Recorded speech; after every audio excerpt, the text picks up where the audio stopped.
কালকে মনে হয় এই পর্যন্ত আমরা করছিলাম। এই পর্যন্ত আমরা কী করছিলাম তা মনে করে দেখতো। আমরা ফার্স্টে একটা নিয়েছিলাম, ফার্স্টে জানান দিয়েছিলাম কীভাবে আমরা ক্ষেত্রফল বিভিন্ন শেপের আলোচনা করি, বা বিভিন্ন শেপের ক্ষেত্রফলগুলো কীভাবে আমরা পাই আর কি, বিভিন্ন সূত্র ধারা। মূল সূত্র ছিল আমাদের ভূমি ইন্টু ছোট সূত্র ছিল। কিন্তু এই সূত্রটা অনেক সময় ভেজালে পড়ে আমরা যখন কোনো কার্বের আন্ডারে কোনো ক্ষেত্রফল বের করি, বা কোনো নির্দিষ্ট শেপের না এরকম কোনো ক্ষেত্রফল বের করতে চাই, তখন আমাদের সমস্যা থাকে। এই জন্য আমরা একটা কাজ করছিলাম, কী করছিলাম, আমরা ক্ষেত্রফল না বের করে একটা এস্টিমেটের কাজ করছিলাম, মানে কি একটা অ্যাপ্রক্সিমেশন করছিলাম, বা একটা অনুমান করছিলাম কত কেমন মান হতে পারে। ঠিক আছে, সেই ক্ষেত্রে আমরা একটা উদাহরণ নিয়েছিলাম, যেটা কিনা ওয়াই ইকুয়াল টু এক্স স্কয়ারের ফাংশনের উদাহরণ নিয়েছিলাম, যেটা কিনা আমার ক্ষেত্রফল বের করতে হবে কোথা থেকে কোথা, 0 থেকে 1 পর্যন্ত, এবং এক্স অক্ষের সাথে যে ক্ষেত্রফলটা তৈরি হয়েছে ওইটা বের করতে হবে। ওইটা বের করে কাজ করছিলাম, এবং ওইটা আমরা অ্যাপ্রক্সিমেট করতে গিয়ে আমরা দুইভাবে করছিলাম। একটা হচ্ছে আমরা যখন এই 0 থেকে 1 পর্যন্ত 4টা ভাগে ভাগ করছিলাম, 4টা ভাগ করে উপর থেকে যে ক্ষেত্রফলগুলো বের করছিলাম এগুলো 4টা যোগ দিয়েছিলাম, যোগ দিয়ে আমরা 0.468 মতো পাইছিলাম। দ্বিতীয় ক্ষেত্রে আমরা কী করছিলাম, দ্বিতীয় ক্ষেত্রে আমরা নিচে থেকে নিয়েছিলাম। ঠিক আছে, মনে থাকার কথা তোমাদের, নিচে থেকে নিয়েছিলাম, ওইটা মান আসছিল 0.2 এর মতো। ঠিক আছে, 0.268 এর মতো, না 0.2675 এর মতো, এরকম কিছু, ঠিক না? তো আমরা তখন পুরোপুরি আইডিয়াটা পাইছিলাম যে আমাদের এই ভিতরে যে ক্ষেত্রফলটা আছে এই ক্ষেত্রফলের মানটা হবে 0.468 থেকে 0.2675 পর্যন্ত, এর মাঝখানে কোনো জায়গায়, ঠিক না? ঠিক আছে, কিন্তু আমরা এই কাজটা করছিলাম 4টা ভাগ করে, মানে এই ক্ষেত্রফলটাকে 4টা ভাগ করে এই কাজটা করছিলাম, ঠিক না? কিন্তু এই কাজটা কিন্তু আরও সুন্দরভাবে করা যেত যদি আমরা 4টা ভাগ করে না করে আরও অনেকগুলো ভাগ করতাম, তাহলে কিন্তু আমাদের মানটা আরও সুন্দর আসতো। ঠিক আছে, তোমরা যদি চেষ্টা করো তাহলে করতে পারো এগুলো। ঠিক আছে, যেমন একজন করছে প্রায় 10টা ভাগ করছে, ঠিক না? 10টা ভাগের মান কত আসছে? 0.385। আর বাসায় করছে প্রায় 10টা ভাগ করা হয়েছে, 10টা ভাগ করছে, মানে এই 4টা ভাগেতে সে 10টা ভাগ করছে, এবং সেটাকে সেই ক্ষেত্রফলের মান পাইছে 0.385। ঠিক আছে, আরও 385, আরও প্রিসাইজ মান পাইছে, মানে ক্লোজ মান পাইছে। ঠিক আছে, আমরা 4টা ভাগ করে কত মান পাইছিলাম? 4টা ভাগ করে মান পাইছিলাম 0.468। আমি বলছিলাম যে 4টা ভাগ করার কারণে আমাদের ভুলের মাত্রা বেড়ে যেতেছে। ঠিক আছে, ভুলের মাত্রাগুলো আমরা বেশি নিতেছি, কিন্তু যদি তুমি এর মাঝখানে অনেকগুলো ভাগ করো তাহলে কিন্তু ভুলের মাত্রা কমে যাবে, আর ক্ষেত্রফলের মানটা আরও সুন্দরভাবে প্রিসাইজভাবে আসবে, আরও ক্লোজ আসবে কোনো একটা মানের প্রতি। ঠিক আছে, এই ক্ষেত্রে আমরা চলো যেহেতু তুমি বাসা করছো, আমরা এটা একটু ট্রাই করে দেখি কী হয় অবস্থা। ঠিক আছে, 10টা ভাগ করা হয়েছে, আমি সাপোজ 10টা ভাগ করি, এখানে 1 পর্যন্ত, 0 থেকে 1 পর্যন্ত না। ঠিক আছে, 10টা ভাগ করলে আমি এখানে কয়টা ভাগ করবো? 1টা 2টা 3টা 4টা 5টা 6, কয়টা হয়েছে? 2 3 4 5 6 7 8 9 10টা। ঠিক আছে, আমি বেশি করলাম না আর কি, নষ্ট হয়ে যাবে চিত্রটা আর কি, কিছু করতেছে না। 10টা ভাগ, আমি জাস্ট খালি মানগুলো নিব। x1 কী হবে? 10টা ভাগ করলে 0 থেকে 1 এর মধ্যে 10টা ভাগ করলে আমি 1কে 10টা ভাগ করছি, ঠিক না? তাহলে 1/10 হবে প্রথমটা। পরটা কী হবে? পরটা হবে x2 কী হবে? 2/10। পরটা কী হবে? 3/10। এরকম কয়টা হবে? 10টার মধ্যে হবে, লাস্টেরটা কী হবে? 10/10, যেটা কিনা কি 1 এর সমান, যেটা কিনা লাস্টেরটা, ঠিক না? তো এরকম 10টা মান আছে, 10টা মানের জন্য y কটা আসবে? 10টা আসবে। ঠিক আছে, তো প্রথমটার জন্য y এর মান কী আসবে? যেহেতু x এর মান 1/10, তাহলে y এর মান কী হবে? y = x স্কয়ার, ঠিক না? তো যেহেতু y = x স্কয়ার ফাংশন এটা, তো প্রথমটার জন্য y এর মান কী আসবে? y1 আসবে 1/10 হোল স্কয়ার, ঠিক না? y2 কী আসবে? 2/10 হোল স্কয়ার। y3 কী আসবে? 3/10 হোল স্কয়ার। এরকমভাবে আসবে না সবগুলো? ঠিক আছে, আর দেখো আমরা যে ক্ষেত্রফল বের করেছিলাম এর ক্ষেত্রফলটা, ওইটা কী ছিল আমাদের? f(x1) ইন্টু কত? del(x) ছিল, এটা প্রথমটা। দ্বিতীয়টা কি? f(x2) ইন্টু কত? আবার del(x). এরকম যত 4টা নিয়েছিলাম না আমরা ফার্স্ট টাইম, এরকম করে নিতে হবে আমাদের এখানে নিব 10টা, ঠিক না? 10টা নিতে হবে। f(x3) ইন্টু কত? del(x) প্লাস লাস্টেটা কী হবে? f(x10), যেটা কিনা কি আমরা এই যে 10/10, x10 না 10/10, f(x10) কী হবে? 10/10 হোল স্কয়ার, যেটা কিনা কি 1 স্কয়ার জাস্ট 1, ঠিক না? ইন্টু কত? del(x). del(x)টা কি? del(x)টা ছিল দুইটা মধ্যবর্তী দূরত্ব, অথবা কি বেজ, অথবা নিচের যে আয়তক্ষেত্র, এই ছোটো ছোটো যে আয়তক্ষেত্র আমি চিন্তা করতেছি তার নিচের ভূমিটা কী ছিল? একটা x এবং পরের x এর মধ্যবর্তী দূরত্ব পার্থক্য আর কি। পরেরটা হচ্ছে 2/10, মানে যদি একটা 2/10 ধরে আগেরটা হচ্ছে 1/10, তাহলে মধ্যবর্তী পার্থক্য কত? জাস্ট 1/10। 10টা ভাগ করছি না, তা প্রতিটা ভাগ কী হবে? 1/10 হবে, বুঝতেই পারতেছো। আর যদি দ্বিতীয়টা চিন্তা করি, তৃতীয়টা হচ্ছে 3/10, এর আগেরটা হচ্ছে 2/10, তাহলে মধ্যবর্তী পার্থক্য কত? 1/10। এরকম সবগুলো ভাগ তো 1/10ই, ঠিক না? তো এই জন্য del(x) আমরা একটা del(x) দিচ্ছিলাম, মনে আছে তো নিশ্চয়ই। তো এখানে তুমি যদি করে দেখো, তাহলে প্রথমটা কী হবে? 1/10 হোল স্কয়ার ইন্টু 1/10 ডেল এক্সটা, ঠিক আছে, আমি এগুলো লিখতেছি না, আমি ডেল এক্সটা কমন নিয়ে নিব। দ্বিতীয় পরেরটা কি 2/10 হোল স্কোয়ার প্লাস কত 3/10 হোল স্কোয়ার, এরকম ডলারিতে কনার পর্যন্ত যাবো আমরা 10/10 হোল স্কোয়ার পর্যন্ত যাবো, ঠিক না? আর পুরোটা যদি আমি যেহেতু ডেল এক্স কমন নিছি, আমি কি বলতে পারি 1/10 গুণ দিতে পারি ডাইরেক্ট সবগুলোর সাথে, ঠিক না? ঠিক আছে, এখানে খেয়াল করে দেখো 1/10 কিন্তু আবার 1/10 হোল স্কোয়ার কিন্তু কমন যায় সবগুলো থেকে, ঠিক আছে? আর এখানে বাইরে একটা 1/10 আছে, তাহলে কি 1/10 হোল কিউব না, হোল কিউব না? আর ওইখানে কি থাকে 1 প্লাস 2 স্কোয়ার প্লাস কত 3 স্কোয়ার প্লাস কত 4 স্কোয়ার ডট প্লাস কত 10 স্কোয়ার পর্যন্ত না? খেয়াল করছো? দেখো তো এই ভিতরটা কি এনতম 10টা প্রথম 10টা পদের বর্গের যোগফলের সূত্র মনে আছে তো নিচে? এগুলো মনে নেই? এগুলো n into n plus 1 into 2n plus 1 divide by 6 এরকম টাইপের কিছু ছিল মেবি, ঠিক আছে? যাই হোক, তো এখানে যদি আমরা ক্যালকুলেটর ইউজ করি পাবো না বের করতে? এটা আমি সূত্র লিখে দিতেছি, তোমরা এটা করো, দেখো এর মান কত আসে, 0.385 আর মতো আসে কিনা দেখো। হ্যাঁ, এই 0.385 এর মতো মনে হয় আসছে, ঠিক আছে? দেখো আমরা একটু করে দিই, একটু ভালোভাবে করি। 1/10 কিউব ইন্টু কত, এই যে এটার সূত্র হচ্ছে তোমাদের এরকম সূত্র ছিল 1 প্লাস 2 প্লাস 3 প্লাস ডট, এগুলো যদি স্কোয়ার থাকে, ঠিক আছে, প্লাস n স্কোয়ার, এগুলো এটা সূত্র কি ছিল nতম যদি প্রথম nটা থাকে তাহলে কি হয় n into n plus 1 into কত 2n প্লাস 1 ডিভাইড বাই কত 6, এরকম না? ঠিক আছে, এটা ছিল কি যদি প্রথম nতম বড় সংখ্যার যোগফলের সূত্র, ঠিক আছে? এখানে কটা আছে 10টা আছে, ঠিক না? তাহলে আমরা যদি 10 বসাই দিই n এর মান, তাহলে কি আমাদের হয়ে যাবে, ঠিক আছে? তো 10 ইন্টু 10 প্লাস 1 মানে কত 11 ইন্টু কত 2n প্লাস 1 মানে কত 10 20 21 20 ডিভাইড বাই 6, এই গেলোটা বসাই দাও, তোমাদের মান পেয়ে ফেলবা, ঠিক আছে? একটু করি চলো, এখানে 10 আছে, 10 বাদ দিয়ে দিলে স্কোয়ার আছে, স্কোয়ার হলে 600 হয়ে যায়, 600 উপরে কত 11 ইন্টু 21 মানে কি 21 210 প্লাস 21 মানে কত 10 প্লাস 21, ঠিক আছে?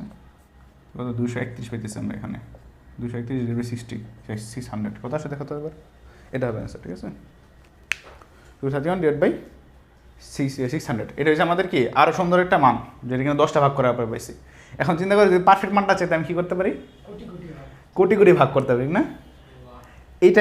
এইটা মানেই কিন্তু আমাদের লিমিটের ধারণা নিয়ে আসে ফেরত, মনে আছে লিমিটের কথা? যখন আমাদের কোনো কিছু ক্লোজ নিতে হয় কারো কোনো মানের প্রতি যখন কোনো ভেজাল হইতো বা কিছু হইতো, তখন আমরা কী করতাম লিমিটের সাহায্য নিতাম, কোনোভাবে কোনো না কোনোভাবে লিমিটের সাহায্য নিতাম, আমাদের কি আমাদের লিমিটের কাছে গেলেই যাতে কি মানটা আর কি সম্ভবত পেয়ে ফেলি। আগে এরকম ছিল লিমিট এক্সটেন্ড টু 0 ছিল, আবার অনেক সময় ইনফিনিটি ছিল, কিন্তু এখানে আমার কী দরকার n এর মানটা কী হবে এখানে, কয়টা n হবে এখানে, মানে সরি n তো আমরা ওখানে বলে ফেলছি, কয়টা ভাগ সংখ্যা হওয়া দরকার, আমার ইনফিনিটি সংখ্যক ভাগ সংখ্যা হওয়া দরকার, যাতে কি আমাদের মানটা সুন্দর হয়, ঠিক না? আমি যদি এখানে সূত্রগুলোর মধ্যে যে এখানে যে এই পর্যন্ত আমি 10 পর্যন্ত লিখছি, 10 পর্যন্ত না লিখে যদি আমি এখানে n বসাই দিই, n বসাই দিই, খেয়াল করে কী হয়, যদি n বসাই দেয়, এগুলো যদি আমি এইভাবে না লিখে যদি এইভাবে লিখি, এভাবে x1 আছে না, 1/10 লিখলাম, 10 ভাগ করছিলাম তো নাকি? তো 10 ভাগ করলে খেয়াল করো, আমি যদি এখানে n ভাগ করি, nটা ভাগ করি, তাহলে আমার প্রতিটা ভাগ সংখ্যার এখানে কী হবে, n ভাগ করলে কি 0 থেকে 1 পর্যন্ত জায়গার তো নাকি, এটা ভাগ করলে 1/n হবে না? আর পরটা কী হবে 2/n, n সংখ্যা ভাগ করছি কিন্তু আমি, ঠিক আছে? পরটা 3/n 4/n, ঠিক আছে? তাহলে ওইখানে কী হবে, এখানে সূত্রগুলো কী হবে, এখানে কী হবে 1/n ইন্টু কত 1/n না, 1/n হয়েছে f(x1) যেটা কিনা কি হোল স্কয়ার হয়ে যাবে, আর ডেল এক্স কত 1/n, গ্যাপ তো 1/n থাকবে, ঠিক না? ডেল এক্স তো 1/n থাকবে, প্রথম রয়েছে 1/n, দ্বিতীয় রয়েছে 2/n x এর মান, এগুলো কিন্তু x এর মানগুলো, ঠিক আছে? x এর অনেকগুলো মান, ঠিক আছে? এখানে 10টা নিয়েছিলাম আমরা, এখানে আমরা অনেকগুলো নিব আর কি, ঠিক আছে? n/n লাস্টেরটা আর কি, অনেকগুলো লাস্টেরটা। তো এখানে প্রতিটা গ্যাপ কত 1/n করে, 3/10 আছে, 3/n লেখা লাগবে, ওকে? তো প্রতিটা x এর গ্যাপের মান হচ্ছে 1/n করে, আর প্রথমটার x এর মান হচ্ছে 1/n, দ্বিতীয়টা 2/n, তৃতীয়টা 3/n, এরকম করে কিন্তু আগাইতেছে, ঠিক আছে? তো আমরা যদি এইভাবে আগাই খেয়াল করো, প্লাস f(x) কী হবে 2/10 2/n হোল স্কয়ার ইন্টু কত 1/n, আমি এই 1/n এবারও কমন নিতেছি, ঠিক আছে? Plus 3/n whole square plus dot, এই সবগুলো লাস্ট পর্যন্ত কী হবে, লাস্ট পর্যন্ত n/n, যেটা কিনা কি আমাদের 1 জাস্ট, ঠিক না? n/n হোল স্কয়ার, লাস্টে এখানে কমন গেছে কি 1/n কমন গেছে, এবার দেখো তো, এবার যদি মানটা আরও সুন্দর বেরোবে না? পরে যদি আমরা লিমিটের মান এনে যদি লিমিটের মান আমি ইনফিনিটি দিয়ে দিই তাহলে মান পুরোপুরি এসে করবো না? এটা ট্রাই করে দেখো পারো নাকি। আচ্ছা হ্যাঁ, অনেকখানি আগাইছো, দেখো করে থাকো তোমরা, আমিও করি। আচ্ছা এখানে আমরা কি দেখছি, আমরা এখানে একটা জেনারেল ফর্ম বা একটা সাধারণ রূপ আনতেছি, যেখানে কি নাকি এনটাকে আমরা পরে লিমিট বসাই ইনফিনিটি লিমিট দিব, যাতে কি আমাদের সংখ্যাগুলো মানে কয় ভাগ করছি সেটা ইনফিনিটি সংখ্যা চলে যাবে। সেখানে লিমিটের মানটা যদি আমরা ইউজ করি, N goes to infinity use করি, তো সেখানে আমাদের পারফেক্ট মানটা বের হয়ে আসবে। মানে যখন 10টা ভাগ করে যে মানটা পাইছো, 20টা ভাগ 30টা ভাগ করলে ওই মান দেখবে আরও ক্লোজ হইতেছে, তখন যে মানে ওই সেন্সটা পাবা যে আসলে মানটা কোন দিকে যাইতেছে। তখন যখন আবার এন গোস টু ইনফিনিটি দিবা, তখন দেখবা যে মানটা ওইটাই হইতেছে। দেখি চলো করি।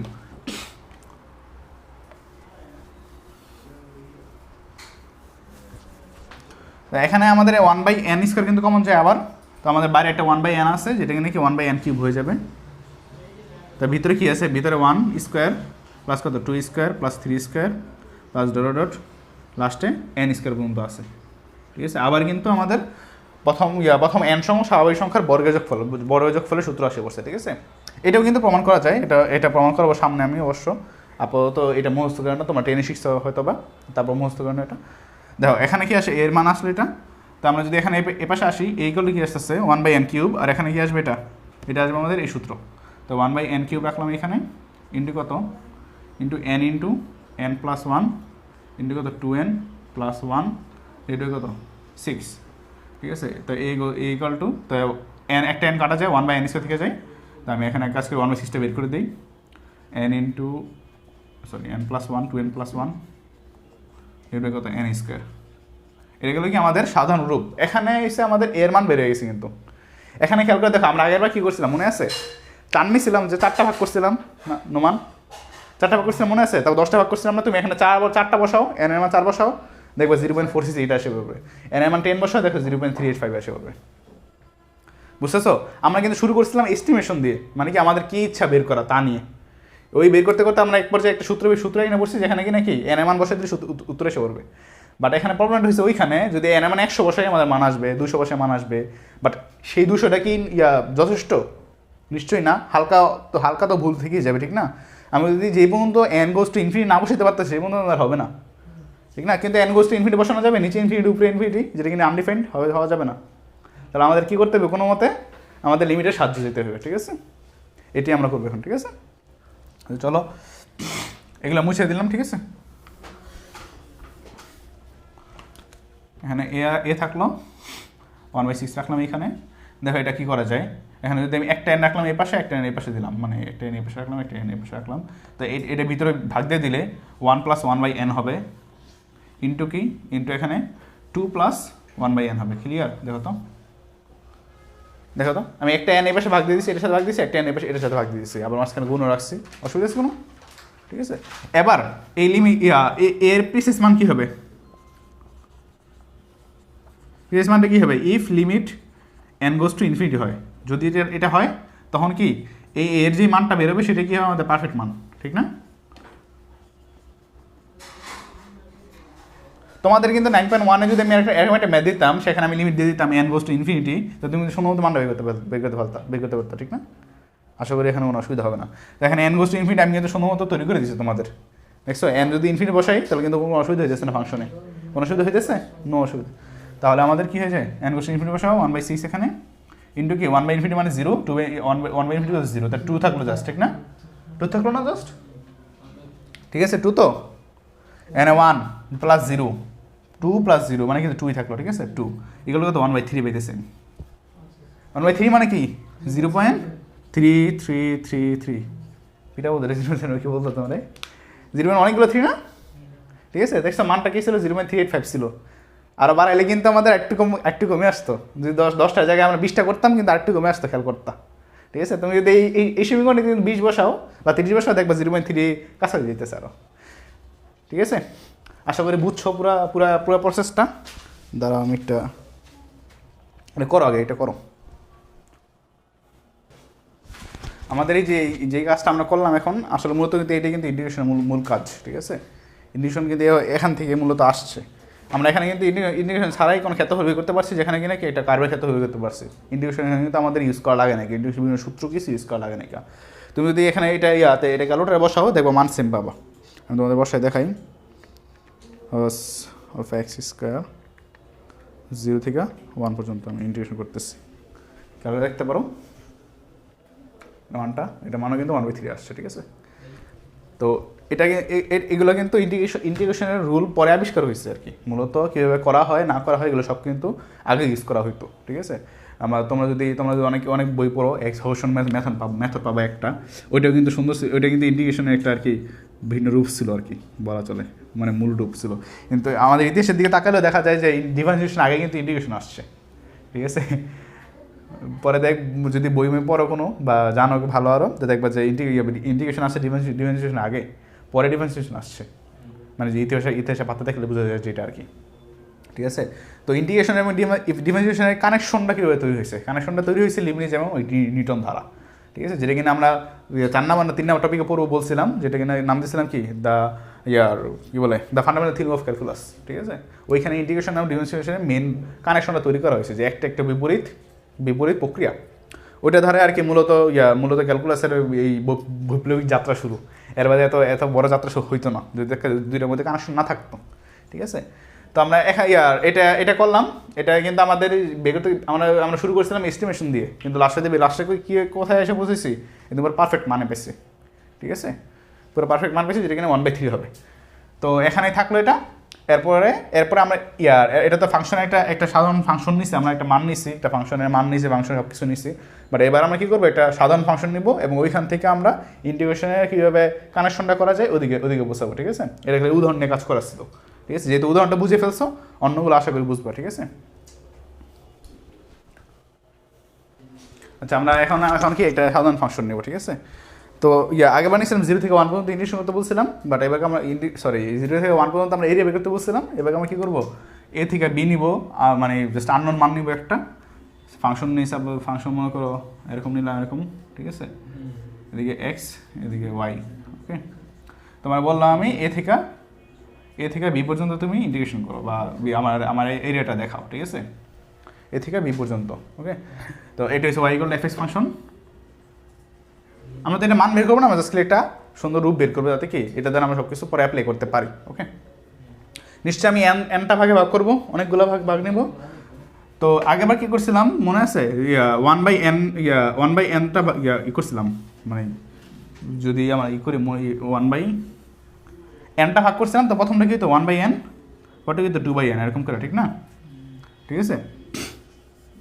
দেখো এখানে গ্যাপটা কত রাখবো, এটা এখান থেকে ওইটা বি, ঠিক না, এখান থেকে এদের এ, তাহলে গ্যাপটা কি বি মাইনাস এ না। এটা কয়টা ভাগ করবো আমরা, এন সংখ্যক ভাগ করবো, তাহলে প্রতি ভাগে কতটুকু থাকবে, এতটুকু ভাগ করে থাকতেছে, এনটা ভাগে থাকতেছে না, তাহলে প্রতিটা ভাগে করে থাকবে B minus A by N, না বুঝো নাই।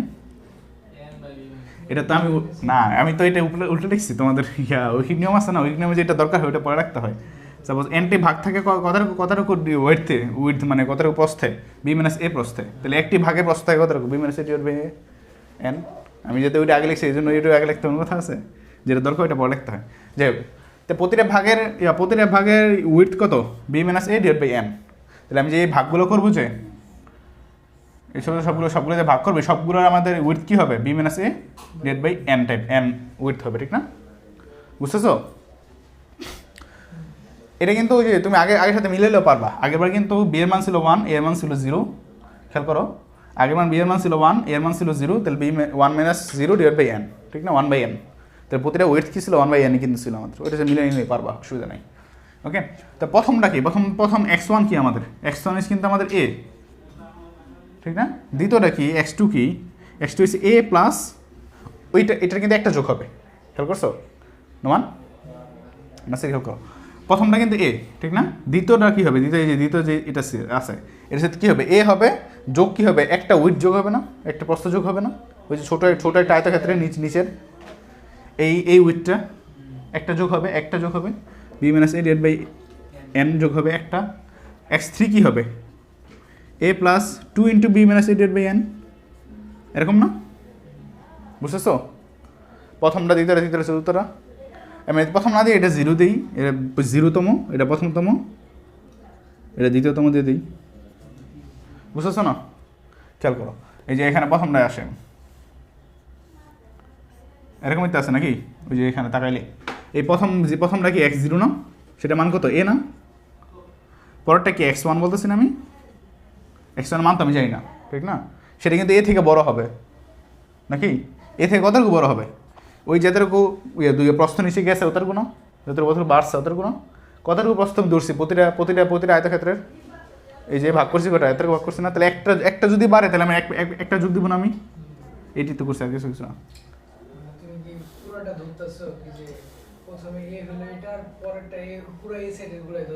হ্যাঁ এই সিটেগুলো ধরতেছে আস্তে আস্তে, ধীরে ধীরে আগাইতেছি, হ্যাঁ ধীরে ধীরে আগাইতেছি, প্রত্যেকটা মান দেখতেছি কত কত, আমি x1 x2 x3 রাখতেছি না, x3 কি হবে a plus 3 into b minus a divide by n, ঠিক আছে?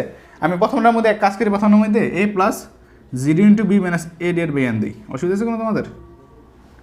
দেখো এটার মধ্যে একটা সুন্দর একটা রূপ পেয়ে ফেলছি কিন্তু আমি যদি x এর মানটা এইভাবে দিয়ে দিই, সাপোজ x দিলাম, সেটা দিলাম a plus k into b minus a divide by n দিয়ে দিলাম আমি, খেয়াল করা। তাহলে এখানে যদি কে এর মানটা আমি বলে দিই, কে এর মানটা কত থেকে হবে, 0 থেকে শুরু করে n পর্যন্ত হবে, অসুবিধা হবে কোনো? সুন্দর একটা চিত্র পাইছি না এখানে, ঠিক আছে? খাটে কীভাবে সুন্দর মতো দেখো, সাপোজ কে এর মান 0 দিলাম, x0 পাইলাম না, x0 মান কত, a ছিল জাস্ট a, কে এর মান আমি n দিয়ে দিলাম, কি পাওয়ার কথা, b পাওয়ার কথা না, কে এর মান n দিয়ে দাও, দেখো কে এর মান n হয়ে গেলে n কাটা, তারপর কি b মাইনাস a আছে না, মাইনাস a প্লাস a কাটা, b থেকে যাবে, ক্লিয়ার? সুন্দর না এটা? ঠিক আছে, এটা গেল এইটা, x এর মানগুলো গেল এইভাবে, আর ডেল এক্স কী হবে, আজীবন b minus a divide by n টাইপের, ঠিক না? তাই আমি এখানে কিন্তু এই জায়গার মধ্যে আমি এটা না লিখে আমি জাস্ট ডেল এক্স ইউজ করতে পারি আমার ইচ্ছা, যেটা কিনা আমি প্রশ্ন বলতেছি, ওকে? এইগুলো গেল এই এক্স এর কাজগুলো, ওয়াই এর কাজগুলো কীরকম হবে, y1 y2 y3 নাকি? তাহলে y1 কী হবে, y1 হবে fx1, ঠিক না? y2 কী হবে, fx2, ঠিক আছে? আমি এগুলো না করে y লিখে দিই fx, জাস্ট fx লিখে দিই, ঠিক আছে? প্রতিটার জন্য প্রতিটা হবে, ঠিক আছে? তুমি যদি লেখো ওই পরে আসতে আসে ওইটা দিয়ে, যদি এখানে কে রাখছি এখানে আমি, তবে এক্স কে ইউজ করি, যাতে কে একটা ফাংশন ইউজ করি, তো এখানে এক্স অফ কে ইউজ করি, তো কে এর মান 0 হলে x0 বসবে, কে এর মান 1 হবে x1 বসবে, কে এর মান 2 হলে x2 বসবে, ঠিক আছে? তাহলে আমাদের এই ক্ষেত্রফল যে হবে, এই ক্ষেত্রফলটা বের হবে যে আমাদের এই সবগুলো ক্ষেত্রফল যদি যোগ দিই আমি, এগুলো যে বের হবে, এটার মান যদি আমি এ দিই, ঠিক আছে? তাহলে আমাদের এর এই সমীকরণটা কী হবে, আমি কোথায় লিখবো, এটা উপরে লিখি, এর সমীকরণে কী হবে, এর সমীকরণে হবে fx f of x1 into কত x1 f of x0 into কত x0 প্লাস কত f অফ x1 ইন্টু কত x1 সরি x1 দিতেছেন, ডেল এক্স হবে না এগুলো, উচ্চতা ইন্টু কি প্রস্থ, ঠিক আছে? ভুল দিতেছিলাম তো, ডেল এক্স ইন্টু কত ডেল এক্স প্লাস কত f অফ x2 ইন্টু কত x3 2 into x2 into del X plus কত f x3, এরকম করে সবগুলিকে লাস্টে কী হবে, f অফ xn পর্যন্ত ইন্টু কত ডেল এক্স, ঠিক না? ঠিক আছে, আমরা যদি ডেল এক্স কমন নেই এবার, তাহলে আমাদের কী হবে, f of x0 plus f of x1, এরকম করে লাস্টে ডেল এক্সটা কমন দেবে জাস্ট, ঠিক আছে? আমি এবার সবগুলো কে ধারা প্রকাশ করবো, ঠিক আছে? খেয়াল করো, আমি সবগুলো এবার কে ধারা প্রকাশ করবো, এটা কিন্তু সামেশনের সূত্র, সামেশনের কি যোগ করার সূত্র, ঠিক না? সামেশনের নোটেশনের কথা মনে আছে, সামেশনের প্রতীকের কথা এরকম ছিল, যদি কোনো একটা ভ্যারিয়েবল যোগ দিই আমি, ওই ভ্যারিয়েবল কত থেকে কত পর্যন্ত যাবে সেটা লিখে দিলে হয়ে যাবে, ঠিক না? তো আমি যদি ভ্যারিয়েবলটা আনি, তো এফ অফ x0 x1 এগুলো যদি সবগুলো আমি জাস্ট খালি ভ্যারিয়েবল আকারে লিখি, তার কী লেখা যায় দেখো তো, এফ অফ এক্স কে লেখা যায় না, যেখানে জাস্ট কেটা ভ্যারিয়েবল, কে 1 2 3 4 5 6 7 8 n পর্যন্ত হবে, ঠিক আছে? তাহলে তো আমি x1 x2 x3 আমরা পেয়ে ফেলবো, ঠিক না? এখানে সামেশন ইউজ করে দিলাম আমি, কে ইকুয়াল টু 1 থেকে শুরু করে n পর্যন্ত হবে, ক্লিয়ার তো? এটা গেলে কি এটা ইন্টু কত ডেল এক্স লিখে যাবে নাকি, ডেল এক্স লিখে দিলাম এখানে, ওকে? ক্লিয়ার তো? এবার দেখো, এবার আমাদের যদি এদিকে তাকাই, তো এখানে কী আসছে, summation of K equal to 1 থেকে শুরু করে n পর্যন্ত হবে এফ অফ এক্স কে, আর ডেল এক্সটা আমি B minus A divide by n দিয়ে দিলাম। আর সুন্দরভাবে লিখতে চাইলে কে ইকুয়াল টু 1 থেকে n পর্যন্ত এফ অফ এক্সকে ইউজ করা থেকে এফ অফ এটা বেটার ইউজ করা a plus K into B minus A divide by n, এটা ইউজ করা। আর এগুলো মুছে দিয়েছে আবার, খেয়াল করো, হ্যাঁ এখানে এটা আছে ইন্টু কত ডেল এক্স অথবা B minus A divide by n use করে দিলাম। অসুবিধা আছে কোনো? দেখো তো, এটা কিন্তু ফাংশন, এই ফাংশন কিন্তু এইটুকু অপারেট করে, এটার উপর অপারেট করে না কিন্তু, সাবধান। এটা কিন্তু এই ফাংশনের ভিতরে অপারেট করবে না, এটা কিন্তু বাইরের, একটু বাইরে দিয়ে দেখি, ঠিক আছে? এবার দেখো তো, এবার অসুবিধা আছে কোনো? কে এর মান 1 থেকে n পর্যন্ত যাবে, সবগুলো মান আসবে না এইভাবে নোমান। এখন অনেকের অসুবিধা হতে পারে এই নোটেশনটা নিয়ে, সিগমা নোটেশন নিয়ে, যেটা কিনা কি আমাদের মাথা ব্যথা কারণ, ঠিক আছে? দেখো এটা কিন্তু আমাদের বলতে পারো ইন্টিগ্রেশনের একটা সাধারণ রূপ, বা একটা যে কোনো ধরনের ক্ষেত্রফল বের করার সাধারণ রূপ। তুমি যদি ফাংশন জানো, তুমি যে কোথা থেকে কথা বলতে তোমাকে ইন্টিগ্রেশন করতে বলছে তা জানো, তাহলে কিন্তু হয়ে যাবে এটা দিয়ে, ঠিক না? আমি যেরকম ফার্স্টে যেগুলো ওইটা মান বের করতে গেছিলাম, তখন চারটা নিয়েছিলাম, ঠিক না? তখন এর মান কী ছিল? 0 ছিল। বি এর মান কী ছিল? 1 ছিল না? কে এর মান কোথা থেকে কোথা যাবে? কে গেলো 1 থেকে কে গেলো 4 পর্যন্ত যাবে, ঠিক আছে? আর দ্বিতীয় ক্ষেত্রে 10 পর্যন্ত নিয়েছিলাম, মনে আছে? তো কে এর মান কোথা থেকে যাবে? কে গেলো 1 থেকে কে গেলো 10 পর্যন্ত যাবে। এর মান 0, বি এর মান কত 1, আর কোনো কিছু আননোন আছে এখানে? এন এর মান কী হবে? একবার 1 হবে, একবার 2 হবে, একবার 3 হবে, একবার 4 হবে, আর 3 4 5 4 পর্যন্ত হবে, আর যদি 10 10 পর্যন্ত হবে, এমনি কিন্তু সবগুলো আসে পারবে, ঠিক আছে? তো এটা কিন্তু একটা সাধারণ রূপ আমাদের ক্ষেত্রফল বের করার, এটা মনে রাখো। এটা পরে ইন্টিগ্রেশনের সাথে আমরা কানেকশন করবো, ঠিক আছে? কিন্তু এখন আমি কী করবো? এখন আমি আমাদের কিন্তু লেকচার 1 প্রায় শেষ, মানে এরিয়া প্রবলেম সব প্রায় কাজ শেষ। এরিয়ার কিন্তু প্রবলেম আমরা সলভ করে ফেলছি, এরিয়া কীভাবে বের করতে হয় তা কিন্তু বের করছি, একটা সাধারণ রূপ বের করে ফেলছি। তো আমাদের এই এরিয়া প্রবলেমের কাজ কিন্তু শেষ। কিন্তু একটা ভেজাল শুরু হয়েছে কোথায়? সিগমা নোটেশনে, যারা কিনা জানো না এটা নিয়ে। এই সিগমা নোটেশন অনেকেই জানো না, ঠিক না? তোমরা মনে হয় অনেকে জানো না। তো এই সিগমা নোটেশন নিয়ে আমি একটা পুরো ক্লাস করবো এখন, ঠিক আছে? এই সিগমা নোটেশন নিয়ে আশা করি মাঝখানে এই ক্লাসটা করতেছে, যে আমি যে লেকচার 1 ছিল এবং লেকচার 2 ছিল, দুইটা মাঝখানে কিন্তু এই ক্লাসটা করতেছে, ঠিক আছে? কেউ কিন্তু পেছ লাগাই ফেলো না যে কোন ক্লাস এবং কোন ক্লাস যেতেছে, আশা করি পেছ লাগা মানে কেউই, ঠিক আছে? তো আমি এখন সিগমা নোটেশনে কাজ করবো। এগুলো সব আপাতত কি পজ, মানে সব ক্ষেত্রফলে কাজ পজ, ঠিক আছে? সিগমা নোটেশনের কাজটা করলে তোমার অনেক কিছু ক্লিয়ার হবে সামনে, অনেক সুবিধা হবে সামনে, অনেক কিছু করতে পারবা। আশা করি একসাথে থাকতে পারবা। আসসালামু আলাইকুম, আজকের ক্লাস এখানে শেষ।